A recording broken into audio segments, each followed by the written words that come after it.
ईश्वर की एक बड़ी देन है मानव जाति के प्रति। कुछ दिव्य दृष्टि, कुछ कल्पना सब मिला करके सुरसा का वैशिष्ट्य वही है जो किसी भी सांप का होता है, मुंह को खोल देना। लेकिन उसके बाद समानता यहीं पर समाप्त हो जाती है। सुरसा अपने मुंह को इतना खोलती है, साधारण तो कोई सांप नहीं खोलेगा, लेकिन देवी हैं कर ही सकती हैं।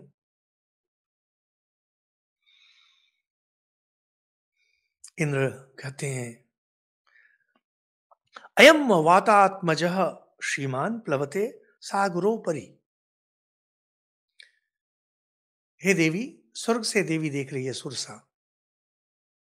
ये जो देख रहे हो समुद्र के ऊपर से, यह महावीर हनुमान है।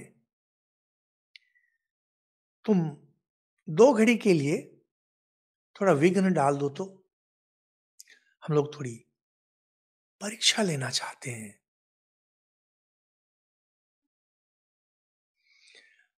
पहले के दिनों में लोग जब बाजार जाते थे,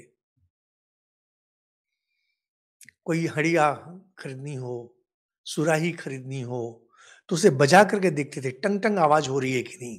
क्योंकि अगर सुराख है तो टंग टंग करके आवाज नहीं हो, तो बोले बजा करके देखना।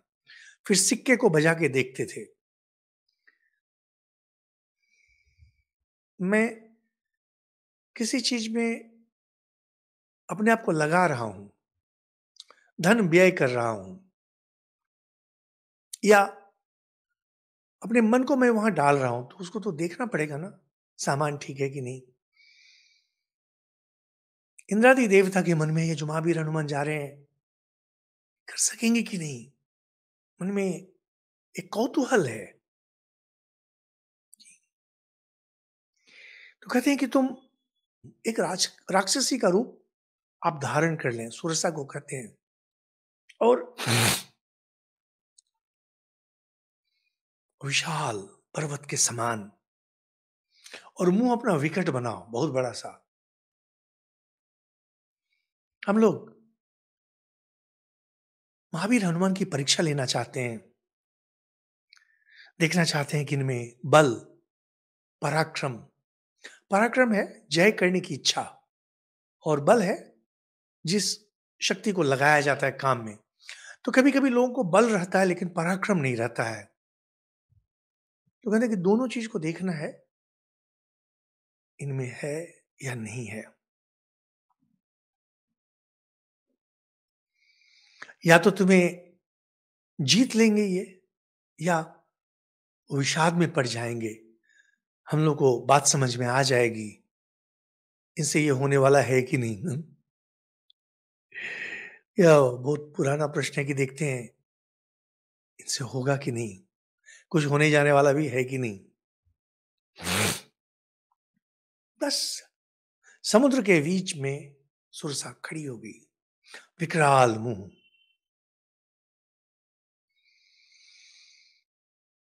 जैसे पर्वत में एक बहुत बड़ी गुफा बन गई हो। हिंदी क्षेत्र में बहुत प्रचलित एक कहावत है, दाने दाने में लिखा है खाने वाले का नाम।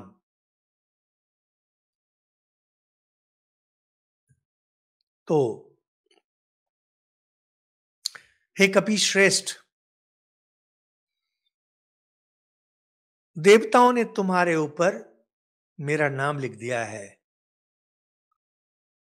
इधर उधर भागो मत, अंदर आ जाओ,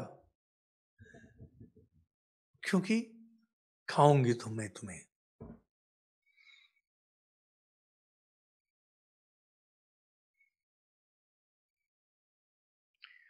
महावीर हनुमान पर कोई असर नहीं पड़ा। उन्होंने कहा कि श्री रामचंद्र जी हैं, और अपने भाई लक्ष्मण सीता जी के साथ दंडकारण्य आए हुए थे। संक्षेप में जो भी है, कहते हैं कि मैं उन्हीं की आज्ञा से सीता जी के पास जा रहा हूं, और तुम भी श्री रामचंद्र जी के राज्य में निवास करती हो। श्री रामचंद्र जी को यहाँ पर त्रिलोकी का राजा उस रूप में दिया जा रहा है, तो तुम्हें तो सहायता करनी चाहिए।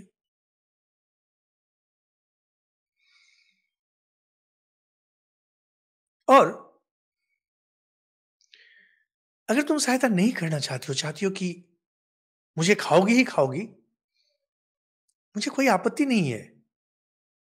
मैं जिस काम के लिए भेजा गया हूं, उस काम को पूरा कर लेने दो। सीता जी का पता लगाकर श्री रामचंद्र जी को मैं बतला दूंगा। फिर मैं तुम्हारे पास वापस आऊंगा, तो मुझे खा लेना। यह है जो पौराणिक कथा है, हिंदू लोगों में बहुत प्रचलित है, बहुत प्रसिद्ध है। यूनान में, ग्रीस में भी इस तरह की बहुत सारी कथाएं हैं। और वहां भी हम लोग प्राय देखते हैं कि कोई नायक है, उसने कोई वचन दिया है और वचन को पूरा करता है। तो महावीर हनुमान स्पष्ट कह रहे हैं कि ठीक है, मुझे थोड़ा सा समय दो, मैं काम को पूरा कर लेता हूं। और उचित तो यह है कि तुम भी सहायता करो श्री रामचंद्र जी के काम कार्य में।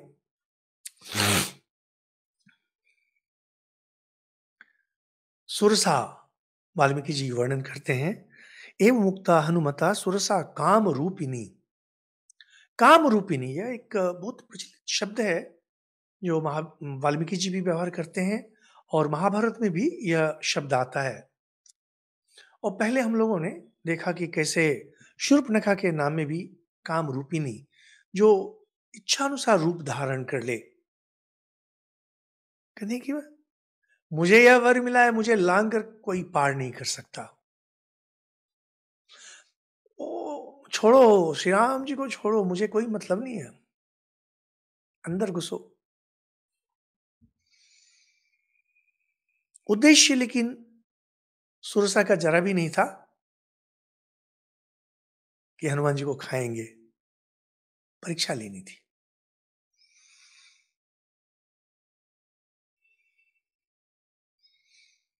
हनुमान जी विशाल थे, उनके सामने सुरसा और विशाल होके खड़ी हो गई। हनुमान जी कुपित हो गए, क्या है?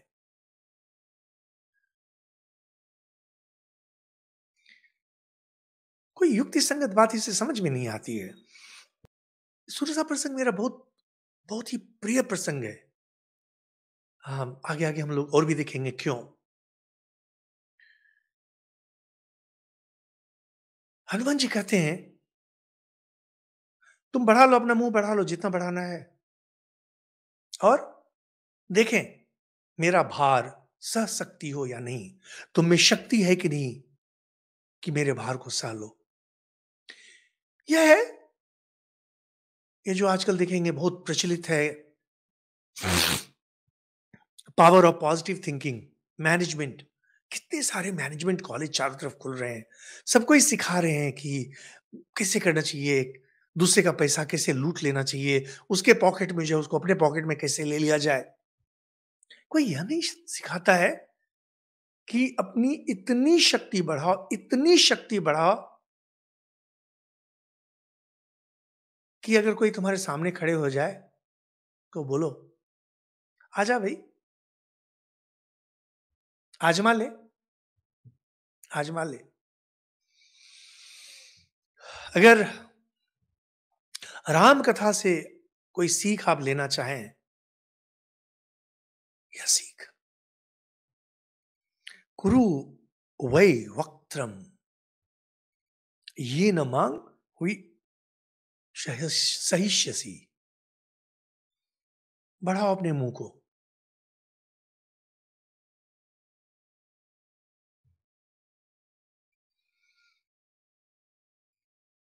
नो, बहुत प्रसिद्ध शेर है, स्वाधीनता संग्राम के समय जब भगत सिंह आदि गाया करते थे, देखना है कितना जोर, कितना बाजुए कातिल में, देखें कितना, कितनी शक्ति है तुम्हें।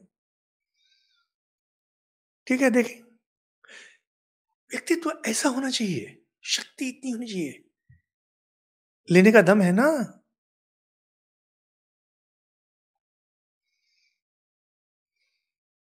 बहुत सुंदर है यह। पहले अनुनय विनय करते हैं, नहीं सुनती है, ठीक है, आजा। सुरसा ने अपना मुंह 10 योजन बढ़ा लिया। योजन के बारे में हम लोगों ने पहले भी कहा है, योजन कितना है कहना बहुत मुश्किल है, क्योंकि अलग अलग जगह इसका अलग अलग वर्णन आता है। कोई इसे 8 मील बोलते हैं, कोई 6 मील बोलते हैं, साधारणतः 8 मील। और रामायण रामायण एक पौराणिक ग्रंथ भी है।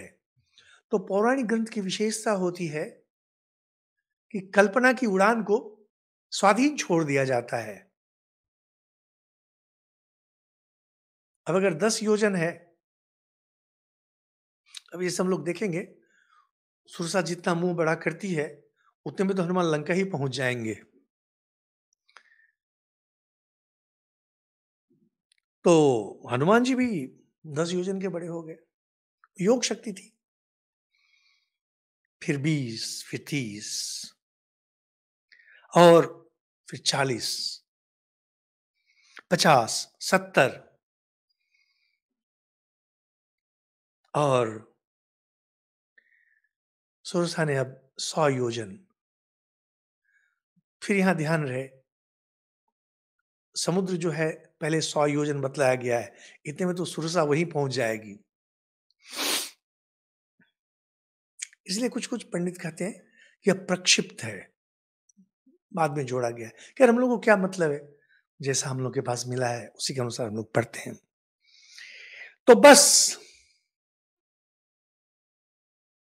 सुरसा 100 योजन की बड़ी, और उस समय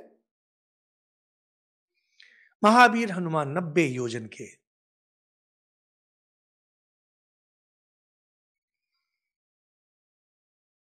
तदृष्ट्वा व्याधितम त्वास्यम वायुपुत्र स बुद्धिमान दीर्घ जीवम सुरसया सुभीमम नरकोपमम। ये जो सुरसा है उसकी जो जिह्वा है, नरक के समान उसका जो मुंह, पूरा लग रहा है जैसे नरक के समान, सांप का मुंह। आप कल्पना कर सकते हैं इतना बड़ा मुंह।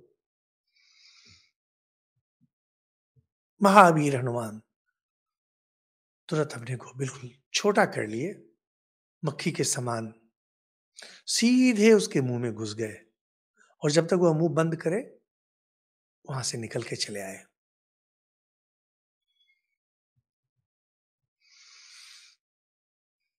आकाश में खड़े होकर बोलते हैं, हे दक्ष कुमारी, आपको मेरा प्रणाम। आपने जो कहा था आपके मुंह को लांग कर कोई नहीं जा सकता है, मैं आपके मुंह में प्रविष्ट कर गया, और आपको जो वर मिला है यह सत्य हो गया। अब मुझे आगे जाना है। आपको नमस्कार। उन्हें भी पता है कि सुरसा है, ये दक्ष कन्या है।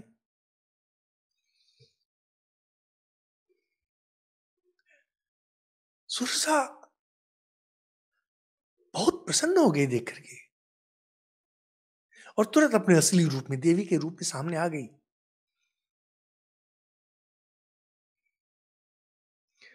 कहते हैं, अर्थ सिद्धे हरिश्रेष्ठ गच्छ सौम्य यथा सुखम। हे कपि श्रेष्ठ महावीर हनुमान, जाओ श्री रामचंद्र जी के की कार्य सिद्धि के लिए सुखपूर्वक जाओ, सीता को श्री रामचंद्र जी से मिलाओ। सुरसा अत्यंत प्रसन्न है कि एक तरफ पराक्रम है, साथ में बुद्धि। साधारणतः देखा जाता है जिन्हें बुद्धि होती है उन्हें शक्ति कम होती है, लेकिन यहां पर महावीर हनुमान को दोनों है, शक्ति भी है, बुद्धि भी है।